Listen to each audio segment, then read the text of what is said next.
আসসালামু আলাইকুম প্রিয় বন্ধুরা, আশা করি সবাই ভালো আছেন।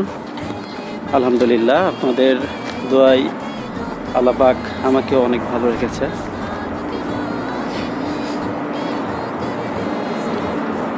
আমরা জানি মুসলমানের ইসলামের যে 5টি স্তম্ভ রয়েছে তার মধ্যে 1 নম্বর যে স্তম্ভ সেটি হলো কালেমা, 2 হচ্ছে নামাজ, 3 হচ্ছে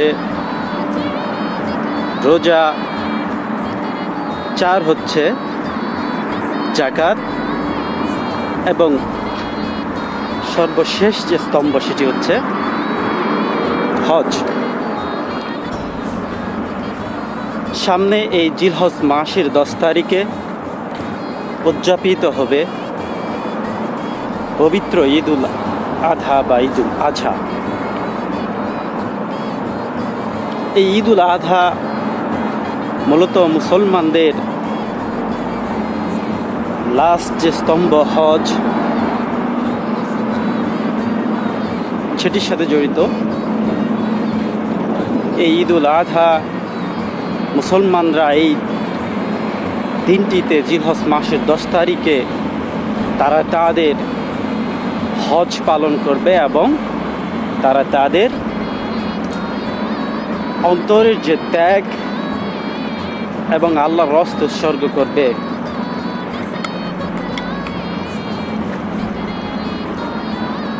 এই ঈদুল আধাকে বলা হয় ত্যাগের উৎসব বা কুরবানির উৎসব বা ঈদুল জুহা বা ত্যাগ করা বোঝায়।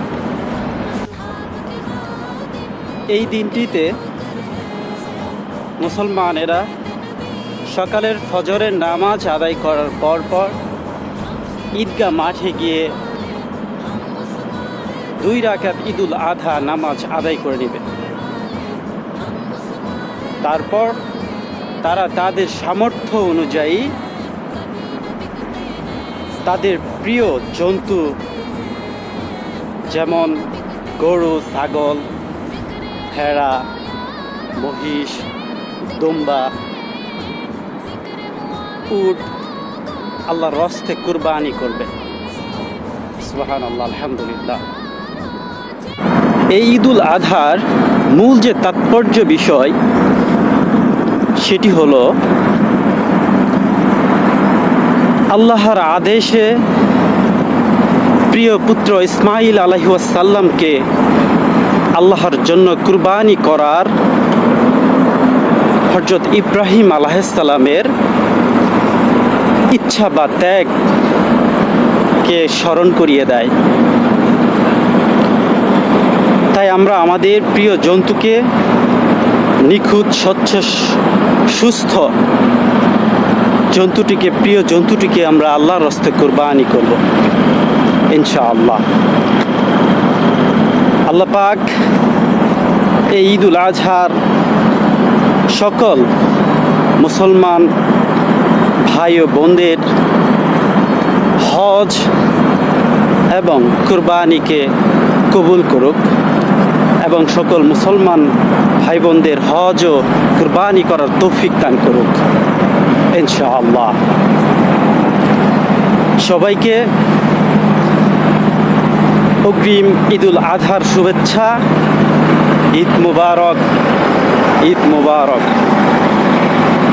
সবাই ভালো থাকবেন, সুস্থ থাকবেন, আমার জন্য দোয়া করবেন। আসসালামু আলাইকুম ওয়া রাহমাতুল্লাহি ওয়া বারাকাতুহু।